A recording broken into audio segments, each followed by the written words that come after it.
Même si Dieu ne nous impute plus nos péchés, car nous sommes devenus des créatures nouvelles, ils restent néanmoins réels et ont toujours des conséquences. Ce qui est fait, il n'est donc pas davantage possible de retrouver sa virginité physique que d'inverser les conséquences de nos autres péchés.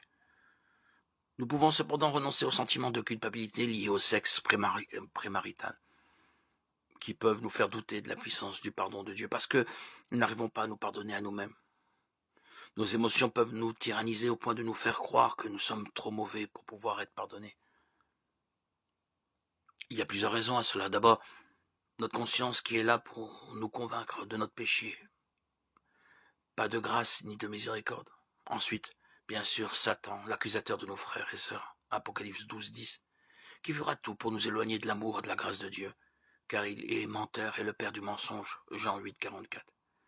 Une fois que nous comprenons qu'il a intérêt à nous paralyser par notre culpabilité, nous pouvons rejeter ces mensonges, nous accrocher aux promesses des Écritures, avoir foi que nous sommes réellement morts au péché, et vivre pour Dieu en Christ. Romains 6:11. Regardez l'exemple de l'apôtre Paul, consumé par sa rage contre Christ. Il respirait toujours la menace et le meurtre contre les disciples du Seigneur, Actes 9:1, rempli de blasphème et d'impiété. Mais pourtant Dieu lui a pardonné et l'a choisi pour faire de lui son messager afin d'annoncer l'évangile dans le monde entier.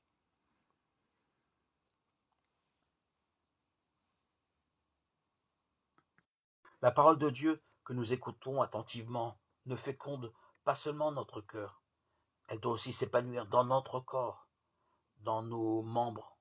Le Verbe doit se faire chair, tout notre être, esprit, cœur et corps, doit être assumé dans le circuit de la parole. Notre corps joue un rôle central dans notre retour au Père avec Jésus dans l'esprit. En lui, l'esprit peut jaillir à travers lui, la prière doit être mise au monde. Mais aussi toute prière, si secrète et si intérieure qu'elle puisse être, rejaillira sur le corps. La prière ne peut exister hors du corps, ni chez les débutants, ni même chez les plus avancés. Peu à peu, la prière et l'esprit prennent possession du corps. Corps et esprit sont inséparablement liés l'un à l'autre.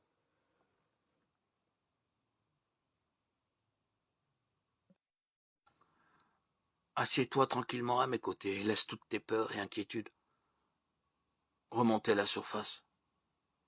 À la lumière de ma présence, ces bulles de stress éclateront, puis disparaîtront. Cependant, certaines craintes finissent toujours par revenir, particulièrement en rapport avec ton avenir. Tu as tendance à te projeter mentalement dans le jour, la semaine, le mois et même l'année et la décennie d'après. Et tu as peur d'avoir du mal à t'en sortir. Le tableau que tu te brosses de l'avenir est erroné parce que je n'y figure pas. L'obscurité que tu redoutes ne surviendra pas puisque je serai avec toi à chaque instant. Lorsque tu ne parviens pas à te défaire d'une inquiétude particulière quant à l'avenir, prends-la à bras-le-corps et désarme-la en introduisant la lumière de ma présence dans le tableau que tu imagines. Affirme, Jésus sera avec moi à ce moment-là. Avec son aide, je pourrai surmonter cette période. Puis reviens dans le présent, où tu peux jouir de ma paix et de ma présence. Merci de m'avoir soutenu aujourd'hui. J'avais besoin de toi et tu étais là pour moi. Merci pour chaque parcelle d'amour, de miséricorde et de grâce dont j'ai bénéficié, même si je ne le méritais pas.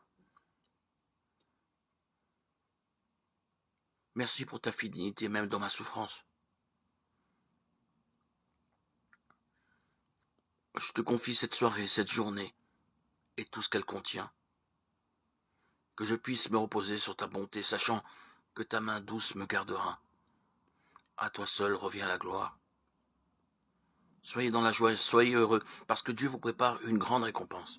En effet, c'est ainsi qu'on a fait souffrir les prophètes qui ont vécu avant vous. Matthieu 5:12.